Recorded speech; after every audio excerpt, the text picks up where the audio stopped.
Oppo A3s sound not working. नमस्कार दोस्तों, स्वागत है आपका मेरे चैनल में सीखो हिंदी में। तो दोस्तों आज की इस वीडियो में बात करने वाले हैं, अगर आपके पास भी ओप्पो मोबाइल जिसका मॉडल नंबर है ओप्पो A3s और दोस्तों आपके इस फ़ोन में प्रॉब्लम आ रही है कि आपके फ़ोन में साउंड नहीं आ रही है, यानी जब भी आप कोई गाने प्ले करते हैं, रिंगटोन वगैरह अगर आपका कोई बजता है तो आपके फ़ोन में साउंड नहीं आती है, या फिर आपके ईयर स्पीकर में, कान वाले स्पीकर में मतलब की आवाज़ नहीं आ रही। तो कैसे आप इस प्रॉब्लम को सॉल्व कर सकते हैं, आइए जानते हैं। तो दोस्तों ये दो तरीके से प्रॉब्लम आती है, सॉफ्टवेयर भी और हार्डवेयर भी। तो पहले हम आपको सॉफ्टवेयर प्रॉब्लम बताते हैं। अगर सॉफ्टवेयर प्रॉब्लम होती है तो कैसे आपको इसको सही करना है। सबसे पहले आपको आना है अपने फ़ोन की सेटिंग में। तो दोस्तों आपको अपने मेन्यू में अपने फ़ोन की सेटिंग को ओपन कर लेना है ढूंढ के, नहीं तो सबसे ईजिली तरीका है आपको अपने पेज को स्लाइड करना है नीचे की तरफ।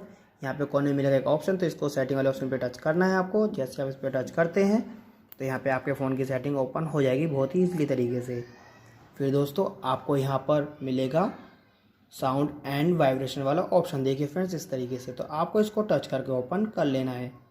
तो सबसे पहले दोस्तों आपको यहाँ पे आके ये चेक कर लेना है कहीं आपके जो ये रिंगर की वॉल्यूम है वो यहाँ पे आपने कम तो नहीं कर रखी है, कि आपके फ़ोन में रिंगटोन की आवाज़ बहुत धीरे आ रही है या फिर बिल्कुल भी नहीं आ रही है, इस तरीके से। ठीक है फ्रेंड्स, तो ये तो आपको पहली सेटिंग। फिर इसके बाद आपको यहाँ पर चेक करना है फ्रेंड्स, कई बार को होता है हमारा जो मीडिया वॉल्यूम है ये हमारा पूरा जो है यहाँ पे बंद हो जाता है, इस तरीके से कम हो जाता है, जिसकी वजह से हमारे गाने वगैरह में भी आवाज़ नहीं आती। तो आपको ये भी आके चेक कर लेना है। फिर इसके बाद दोस्तों ये थोड़ी सी जो सेटिंग मैंने आपको ये बता दी है, इसको आपको देख लेना है। फिर ये आपको अगर ये कम हो तो इसको यहाँ से बढ़ा के फुल कर देना है, ठीक है। फिर इसको आपको बैक कर लेना है। बैक करने का फ्रेंड्स आपको यहाँ पर देखने को मिलेगा एडिशनल सेटिंग वाला ऑप्शन। आपको अपना पेज थोड़ा स्लाइड करना है ऊपर की तरफ, यहाँ मिल जाएगा एडिशनल सेटिंग। तो आपको इसको टच करके ओपन कर लेना है। जैसे दोस्तों आप इसको ओपन कर लेते हैं तो यहाँ पे आपको मिलेगा बैकअप एंड रीसेट वाला ऑप्शन, तो इसको आपको टच करना है। फिर दोस्तों यहाँ पे आपको मिल जाएगा रीसेट टू फैक्ट्री सेटिंग्स, तो इस पर आपको टच करना है।